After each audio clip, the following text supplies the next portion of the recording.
students, welcome you all in my channel Maths by Shilpa and this is again the topic continuity। जैसे कि ये playlist चल रही है और मैं आज कुछ इंपॉर्टेंट क्वेश्चंस में डिस्कस करने वाली हूँ continuity के ही।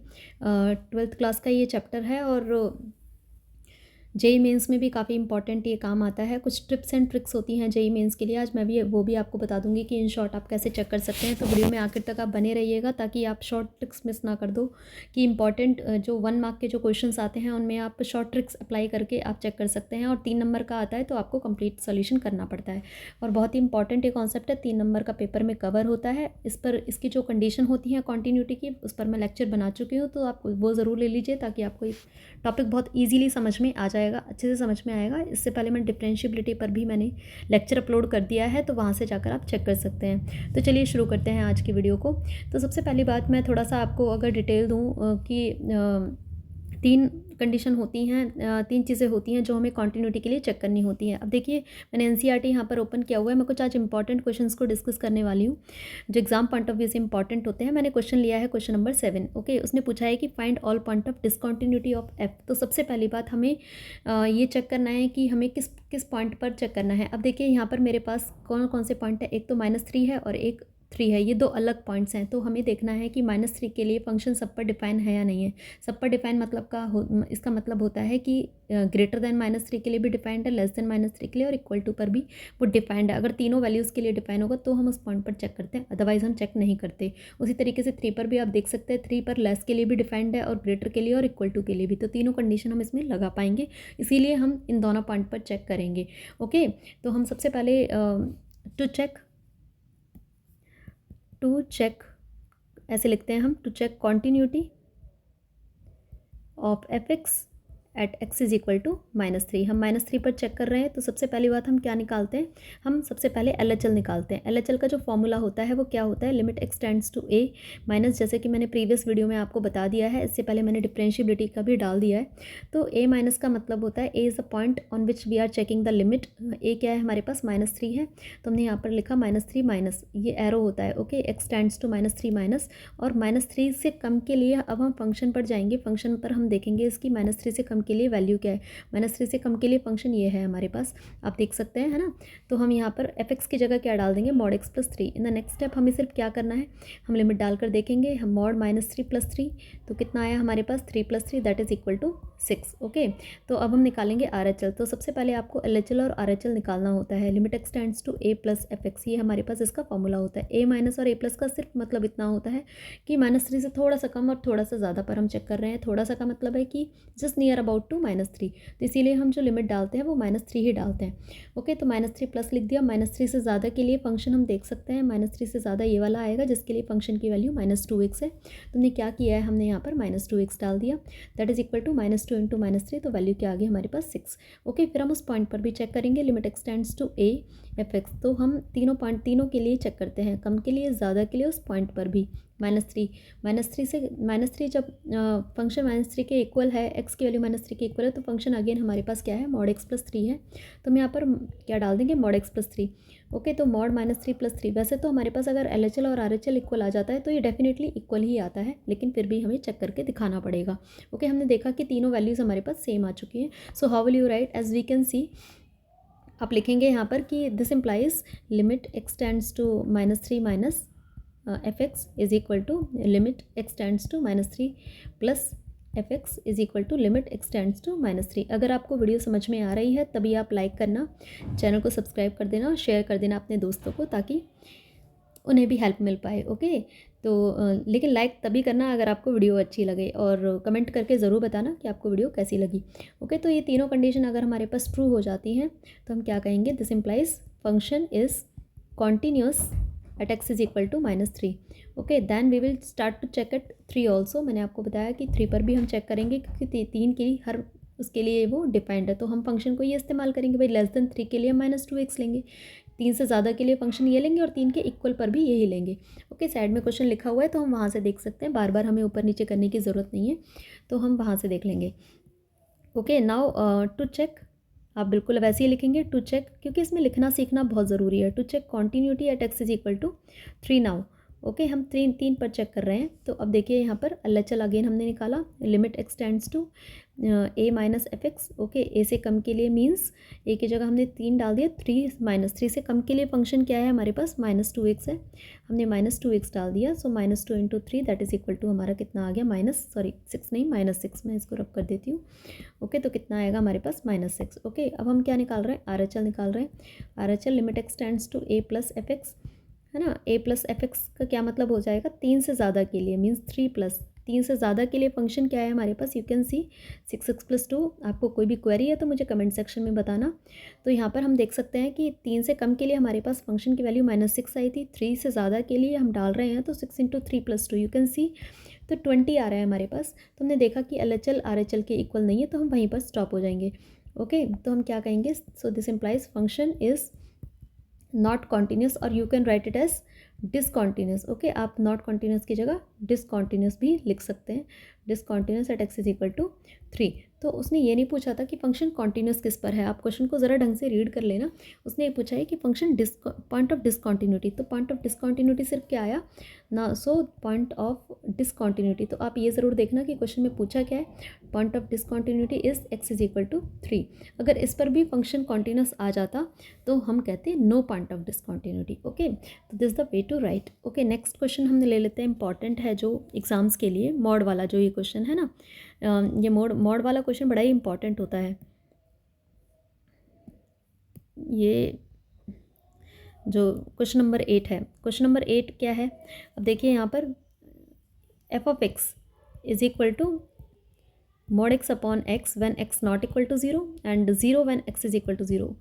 अब देखिए मैं आपको ये सजेस्ट करूँगी, कभी भी मॉड का क्वेश्चन आता है, ग्रेटेस्ट इंटीजर का क्वेश्चन आता है, ठीक है, तो आप इनमें हमेशा h का यूज़ किया करिए। h आपने 11th क्लास में भी सीखा होगा, मैं थोड़ा सा अभी भी एक्सप्लेन कर दूंगी आपको ताकि आपको समझ में आ जाए। तो देखिए करना कैसे है इसको, फिर से हम वही करेंगे, LHL है ना, 0 पर डिफाइंड है तो हम किस पर चेक करेंगे, कॉन्टीन्यूटी को 0 पर ही चेक करेंगे। उसके अलावा हमें मानकर चलते हैं बाकी सब पर वो फंक्शन ऑलरेडी कॉन्टीन्यूस है, बस जिस पर डिफाइंड होता है बस उसी पर वो डिसकॉन्टीन्यूस आ सकता है, उसके अलावा सारे रियल नंबर पर वो कॉन्टीन्यूस माना जाता है। ओके, तो 0 से कम, 0 यहाँ पर क्या लिखेंगे हम, x टेंड्स टू 0 माइनस, 0 से कम के लिए। अब देखो नॉट इक्वल टू 0 का मतलब क्या हो गया, 0 माइनस एंड 0 प्लस, तो इसी के अंदर कवर हो गया है ना। तो हम 0 से कम के लिए भी यही यूज़ करेंगे और 0 से ज़्यादा के लिए भी फंक्शन को वही यूज़ करेंगे, mod x अपॉन x। तो अब हम क्या करेंगे, इसको h में बदल देंगे, h टेंड्स टू 0। अगर h में चेंज हो गया तो सारा क्वेश्चन h में बदल जाता है। 0 नेगेटिव का मतलब है 0 से थोड़ा सा कम, और 0 से कम मतलब 0 में से कुछ माइनस किया है, तो x is equal to 0 minus h से हम रिप्लेस कर देंगे। तो x की वैल्यू क्या आई यहाँ से -h, तो जहाँ जहाँ x है हम किससे रिप्लेस कर देंगे, उसको -h से रिप्लेस कर देंगे। तो mod -h upon -h, clear है या नहीं है। ओके, अगर आपको कोई भी क्वेरी आती है तो कमेंट सेक्शन में मुझे ज़रूर बताएं। Limit h tends to 0, mod से निकल कर तो वो h आएगा और नीचे सिर्फ -h है, h से h कैंसिल हो गया, तो लिमिट h टेंड्स टू 0, यहाँ पर -1 लिमिट रखने के बाद भी वो -1 ही रहेगा। ओके, फिर हम RHL निकाल रहे हैं यहाँ पर, limit x tends to 0 plus. आपको मैंने बताया कि दोनों के लिए फंक्शन को हमें यही यूज़ करना है, mod x अपॉन x, क्योंकि नॉट इक्वल टू 0 के लिए ये है हमारे पास फंक्शन। तो हम क्या लेंगे यहाँ पर, mod x अपॉन x लेंगे। ओके, हम इसको भी h में बदलेंगे, तो इस बार h तो टेंड करेगा 0 को ही, लेकिन x को किससे रिप्लेस करेंगे हम, 0 प्लस h से, क्योंकि अब की बार 0 प्लस दे रखा है हमारे पास यहाँ पर। ओके, तो हमने 0 प्लस h, तो x को किससे रिप्लेस करेंगे, हम h से ही करेंगे, तो mod h अपॉन h लिया हमने। Okay, I hope you will understand. Limit h tends to 0, h upon h, s से h कैंसिल, तो यहाँ से कितना आया हमारे पास, h टेंड्स टू 0 1, लिमिट भी डालेंगे तो वो 1 ही रहेगा। As you can see LHL हमारा कितना आया था, -1 आया था, और RHL हमारा 1 आया है, बोथ आर नॉट इक्वल। तो हम लिखेंगे LHL is not equal to RHL। तो हमने देखा कि function is discontinuous at x is equal to 0। आप पूरा लिखना डिसकॉन्टीन्यूस। ओके, तो point of discontinuity is 0 from here. अब आप इस तरीके से सारे क्वेश्चंस को कर सकते हैं इजीली, बहुत नीचे तक। देखिए अगले क्वेश्चंस यही है, इस पर भी आप 0 पर चेक करेंगे, 0 से कम के लिए फंक्शन ये दे रखा है, 0 से ज़्यादा के लिए -1 है, बिल्कुल वैसे ही करना है आपको। नेक्स्ट में हम 1 पर चेक करेंगे, नेक्स्ट में हम 2 पर चेक करेंगे। ओके, तो अब कुछ डिफरेंट क्वेश्चन हम ले लेते हैं, जैसे क्वेश्चन नंबर 17 है, that is a very important question, है ना, बहुत ही इंपॉर्टेंट ये क्वेश्चन है। अब देखिए क्वेश्चन नंबर 17 जो है, क्वेश्चन नंबर 17 क्या है इस क्वेश्चन में, find the relationship between a and b. उसने रिलेशन पूछा है ए और बी में कि क्या होगा अगर हमारे पास दे रखा है कि f(x) is equal to ax + 1 when x less than और equal to 3 and bx + 3 when x is greater than 3, okay, is continuous at x is equal to 3। ये बात बिल्कुल आप दिमाग में डाल देना कि अगर आपसे ए और बी पूछा है, कुछ अननोन है जिनके हमें वैल्यूज़ इसके अंदर निकालनी है, तो डेफिनेटली फंक्शन जो है कॉन्टिन्यूस आपको गिवन होता है उस पॉइंट पर, ताकि उस कंडीशन का इस्तेमाल करके आप जो पूछा है वो आप निकाल पाएँ। तो इसमें भी क्या दे रखा है कि as function is continuous at x is equal to 3। अब देखिए, अगर फंक्शन कॉन्टीन्यूस होगा 3 पर, तो मतलब उसने कंटिन्यूटी की कंडीशन तीनों उसने ट्रू की हुई है। मीन्स दिस इम्प्लाइज, इसका मतलब क्या है, क्या दे रखा है कि एक्स टेंड्स टू 3 से कम के लिए जो वैल्यू आएगी, means L H L is equal to क्या है, R H L. R H L क्या हो जाएगा, 3 plus f x and is equal to limit x tend, और 3 पर तीनों की वैल्यू क्या है हमारे पास, सेम है। अब देखिए 3 से कम के लिए, 3 से कम के लिए फंक्शन क्या है। अब देखिए यहाँ पर 3 से लेस के लिए फंक्शन दे रखा है हमें ए एक्स प्लस 1 दे रखा है, तो हम वही यूज़ करेंगे यहाँ पर ए एक्स प्लस 1, ओके। और 3 से ज़्यादा के लिए फंक्शन आप देख सकते हैं यहाँ पर एक्स ग्रेटर दैन 3 के लिए फंक्शन क्या है हमारे पास, बी एक्स प्लस 3 है, तो वो हमने यहाँ पर डाल दिया है, okay. That is equal to limit x tends to 3, और इक्वल टू 3 के लिए अगेन ये क्या हो जाएगा हमारे पास, ए एक्स प्लस 1 हो जाएगा, तो हमने वो डाल दिया। हमें ये देखना है रिलेशनशिप आएगा, ना कि वैल्यू, ओके। तो हमने यहाँ पर वैल्यू को डाला है, तो x की जगह हमने 3 डाल देंगे। क्या डालते हैं जिस पॉइंट पर हम चेक कर रहे हैं, तो a into 3 plus 1 is equal to, यहाँ पर हम क्या डाल देंगे, 3 डालेंगे, 3b प्लस 3, और यहाँ पर भी डालेंगे तो 3a प्लस 1 ही आएगा। तो हम किसी भी एक को कंसिडर कर लेंगे, किन्हीं भी दो को कंसिडर कर लेंगे। 3a plus 1 is equal to 3b plus 3, okay. एक तरफ ले लीजिए, 3a minus 3b is equal to 3 minus 1 उधर चला जाएगा, 2 हो जाएगा। तो यहाँ से 3 कॉमन आ रहा है आपका, a minus b is equal to 2, और आप लिख सकते हैं a minus b is equal to 2/3 is our required relation, क्योंकि उन्होंने सिर्फ रिलेशन पूछा था। तो this is your answer, okay. तो अब देखिए यहाँ से नेक्स्ट क्वेश्चन नंबर 18 पर चलते हैं। That is a most important question from exam point of view. एक ये क्वेश्चन हो गया है, क्वेश्चन नंबर 19 हो गया। ये बहुत ही इंपॉर्टेंट होते हैं, पेपर में काफ़ी ज़्यादा आते हैं ये क्वेश्चंस। क्वेश्चन नंबर 18 करते हैं पहले। क्वेश्चन नंबर 18, अब देखिए यहाँ पर for what value of lambda, lambda इसमें हमें निकालना है, ओके।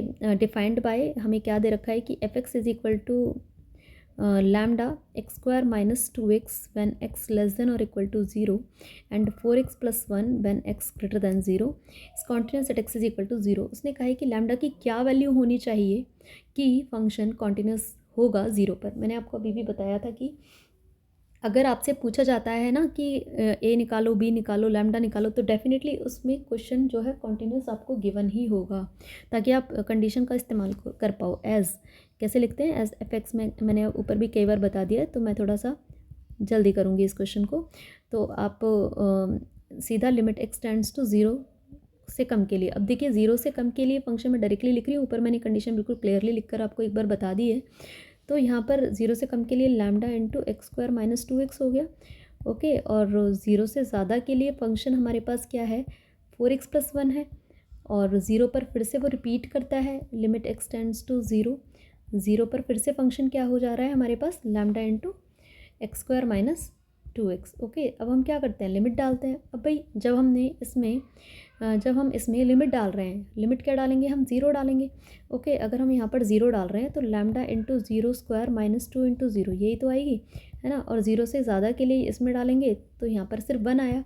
तो हमने देखा कि ये तो पूरा 0 बन गया भाई, lambda into 0 0 is equal to 1, which is not possible, okay, which is not possible. मतलब भाई इसमें चाहे लैम्डा की वैल्यू आप कुछ भी डाल दो, इस वाले क्वेश्चन में चाहे आप लैम्डा की वैल्यू कुछ भी डाल दो, लेकिन वो 0 से मल्टीप्लाई हो रहा है तो वो 0 ही बन जाएगा। तो ऐसा कोई भी value of lambda is not possible जिसके लिए वो फंक्शन को कॉन्टिन्यूस बना दे, वो हमेशा 0 ही आएगा और ये 1 ही आएगा। तो no such value of lambda is possible, you will say, क्योंकि इसका कॉन्टिन्यूस होना लैम्डा पर डिपेंड ही नहीं कर रहा, ओके। लैम्डा बच ही नहीं रहा, ओके। तो आप क्या कहोगे, no such value of lambda is possible, no such value of lambda is possible, clear. क्योंकि वो चाहे लैम्डा की वैल्यू 2 डाल दो, 3 डाल दो, लेकिन वो 0 से मल्टीप्लाई होकर तो 0 ही देगा ना आंसर, तो वो लैम्डा पर डिपेंड ही नहीं किया कॉन्टिन्यूस होना, क्लियर है। अब उसने आगे क्या पूछा है कि what about the continuity at x is equal to 1। अब भाई हम देखेंगे 1 कहाँ आएगा, 0 से बड़ा कहीं 1 आएगा। अब 1 0 से ये 0 है, 1 यहाँ आएगा। अब 1 से स्लाइड कम ये हो गया, 1 से स्लाइड ज़्यादा ये हो गया, तो तीनों पर फंक्शन की वैल्यू तो 4x+1 ही रहेगी। अब जब फंक्शन सेम रहेगा तो लिमिट उसमें डालेंगे तो उसकी वैल्यू हमेशा सेम आएगी, तो कॉन्टिन्यूस आएगा। और वैसे मैंने अभी भी आपको बताया था कि जिस पर फंक्शन डिफाइन होता है सिर्फ उस पर हो सकता है कि फंक्शन डिसकॉन्टिन्यूस आए, उसके अलावा जितने भी पॉइंट उसके अलावा होते हैं फंक्शन उनमें कॉन्टिन्यूस ही होगा। ओके, अब देखिए चलते हैं नेक्स्ट क्वेश्चन की तरफ। Most important question, show that, question number 19, it's a very important question, really very important. देखिए, show that the function defined by g x is equal to x minus greatest integer function of x. अब जहाँ भी greatest integer, चाहे वो 1 number में आ रहा है, चाहे वो 2 नंबर में, चाहे वो 3 नंबर में क्वेश्चन आ रहा है, तो वो कभी भी इंटीजर पर कॉन्टिन्यूस नहीं होता है, इंटीजर्स पर वो कभी भी कॉन्टिन्यूस नहीं होता है। ओके, तो लेकिन शो करना है ये हमें discontinuous at all integral point. तो सबसे पहली बात, ग्रेटेस्ट इंटीजर को सिंप्लीफाई कैसे करते हैं, मैं वो थोड़ा समझा देती हूँ आपको। कि सपोज़ करो मैंने 1 माइनस एच ले लिया, 1 प्लस एच ले लिया और 1 ले लिया, तो ग्रेटेस्ट इंटीजर को सॉल्व कैसे करते हैं। अब देखिए, ग्रेटेस्ट इंटीजर का मतलब ही ये है कि ब्रैकेट से बाहर निकलकर जो वैल्यू आएगी वो एक इंटीजर आएगी। अब देखिए, जो 1 माइनस एच है, अगर एच एक बहुत स्मॉल क्वांटिटी है तो 1 में से अगर कुछ भी छोटे से छोटा माइनस कर दो तो 0 पॉइंट समथिंग तो बनेगा वो। अब पॉइंट से पहले वाला जो इंटीजर होता है वो हमारा ग्रेटेस्ट इंटीजर का आंसर होता है। तो 1 माइनस एच का आंसर कितना हो जाएगा, 0। अब 1 प्लस एच है, 1 में अगर छोटे से छोटी वैल्यू कुछ भी ऐड कर दो तो वो 1 पॉइंट समथिंग ही रहेगा। तो आप देख सकते हैं पॉइंट से पहले 1 रहेगा तो आंसर इसका 1 आ जाएगा, और 1 का तो 1 ही रहेगा। तो ये कॉन्सेप्ट होता है, मतलब माइनस करते हैं तो एक कम हो जाता है, प्लस करते हैं तो वही रहेगा, और सेम का तो वही रहने वाला है। तो अब हम लेट करके चल रहे हैं, लेट के बी यानी इंटीजर, लेट के बी यानी इंटीजर। और अगर इस पर कॉन्टिन्यूस आ गया तो हम कहेंगे कॉन्टिन्यूस है, और डिसकॉन्टिन्यूस आएगा तो हम कहेंगे डिसकॉन्टिन्यूस है हर एक इंटीजर पर। तो इसके लिए पहले हमने क्या लिया, LHL हमने लिया है ना, लिमिट एक्स टेंड्स टू के माइनस जी एक्स। के से कम के लिए देख रहे हैं भाई, LHL में तो कम के लिए देखते हैं, के से कम के लिए भी फंक्शन वही यूज़ करेंगे और के से ज़्यादा के लिए भी एक्स माइनस ग्रेटेस्ट इंटीजर। तो अभी मैंने आपको ऊपर भी बताया था कि जितने भी क्वेश्चन मॉडुलस के हैं, चाहे वो ग्रेटेस्ट इंटीजर के हैं, आप बिना एच के नहीं करोगे। तो एच किसको टेंड कर जाएगा, 0 को, क्योंकि एक्स टेंड्स टू के माइनस है, तो एक्स को किससे रिप्लेस करेंगे, के माइनस एच से। तो जहाँ जहाँ एक्स है के माइनस एच डाल दिया इसमें ब्रैकेट, और इसमें ग्रेटेस्ट इंटीजर का साइन। तो अब देखिए यहाँ पर लिमिट एच टेंड्स टू 0 के माइनस एच, ओके, के माइनस एच। अब देखिए, मैंने अभी आपको बताया कि अगर हमने 1 माइनस एच किया था तो उसका आंसर 0 आया, ठीक है। 2 माइनस एच करेंगे तो 1 आएगा, 3 माइनस एच करेंगे तो उसका आंसर 2 आएगा। भाई ये कम हो रहा है ना, पॉइंट से पहले कम हो जाता है, तो वही हमारा आंसर होता है ना। अब देखिए, तो यहाँ पर हमारे पास 3 माइनस, तो एक कम हो गया। अगर के माइनस एच करेंगे, है ना, के माइनस एच, तो एक कम कर दो इसमें से भी, तो के क्या आएगा हमारे पास, के माइनस 1, ब्रैकेट ज़रूर लगाना, साइन बदलेंगे, ओके, के माइनस 1। आई होप, क्योंकि एक कम हो रहा है ना, 3 माइनस 1, 2 माइनस 1, 1 माइनस 1, 0, तो के माइनस एच मतलब के माइनस 1। तो के माइनस एच माइनस के, और माइनस माइनस क्या हो गया, +1, के से के कट गया, लिमिट डाल दो अब, तो -0 + 1 कितना आया हमारे पास, 1। अब हम RHL करेंगे, है ना। RHL में लिमिट एक्स टेंड्स टू के प्लस के लिए भी फंक्शन तो वही यूज़ करेंगे, x minus greatest integer x, okay. तो एच में बदलेंगे हम इसको, एच टेंड्स टू 0, तो एक्स को इस बार किससे रिप्लेस करेंगे, के प्लस एच से, ओके, माइनस के प्लस एच ग्रेटेस्ट इंटीजर। अब देखिए, तो यहाँ पर हमारे पास लिमिट एच टेंड्स टू 0, ये हमारे पास के प्लस एच है, ब्रैकेट में था, ठीक है। अब हमने देखा था कि 1 प्लस एच हमने किया था तो 1 आया था, क्योंकि 1 पॉइंट समथिंग रहेगा ना ऐड करने के बाद भी, वही 1 पॉइंट समथिंग जैसे यहाँ पर हमने किया है ना। 2 प्लस एच करेंगे तो 2 आएगा, 3 प्लस एच करेंगे तो 3 आएगा, तो के प्लस एच करेंगे तो के आएगा, के प्लस एच करेंगे तो के आएगा, तो माइनस के, तो के से के कट गया, लिमिट डालोगे तो कितना आई हमारे पास, 0। देख सकते हैं हम, लिमिट लेफ्ट हैंड लिमिट 1 आई थी और राइट हैंड लिमिट हमारे पास क्या आई है, 0 आई है। तो हम क्या कह सकते हैं कि this implies g x is discontinuous at every integral point, at every integral point, okay. तो दिस द वे, ये इस टाइप से हम क्वेश्चंस को करते हैं। तो ये कुछ इंपॉर्टेंट क्वेश्चंस थे। हालांकि देखिए, इस एक्सरसाइज में ये वाले जो क्वेश्चन है मैं इंपॉर्टेंट अगर मार्क कराऊँ तो these are very important question, exam में काफ़ी ज़्यादा आते हैं। ये क्वेश्चन नंबर 34 भी काफ़ी इंपॉर्टेंट है एग्ज़ाम्स के लिए। उसके अलावा ये वाला 24 क्वेश्चन भी बहुत इंपॉर्टेंट है, तो आप इनको कर लीजिएगा। कोई भी प्रॉब्लम है तो मुझसे शेयर करना। प्रॉपर्टी बेस्ड वैसे मैंने ट्रिग्नोमेट्री के अभी नहीं कराए हैं, अगर आप कहेंगे कमेंट सेक्शन में मुझे ज़रूर बताएं कि अगर आपको रिक्वायरमेंट है कि प्रॉपर्टी बेस्ड भी करा दीजिए कॉन्टिन्यूटी के, तो मैं प्रॉपर्टी बेस्ड पर भी एक लेक्चर प्रिपेयर करूँगी। ठीक है, सब्सक्राइब कर दीजिए चैनल को। अगर आपको वीडियो अच्छी लगी है तो लाइक कर दीजिए एंड शेयर कर दीजिए अपने दोस्तों को, ताकि उन तक भी ये मैसेज पहुँचे। और मुझे कमेंट ज़रूर करके बताएं कि आपको वीडियो कैसी लगी। So thank you so much to attend the session.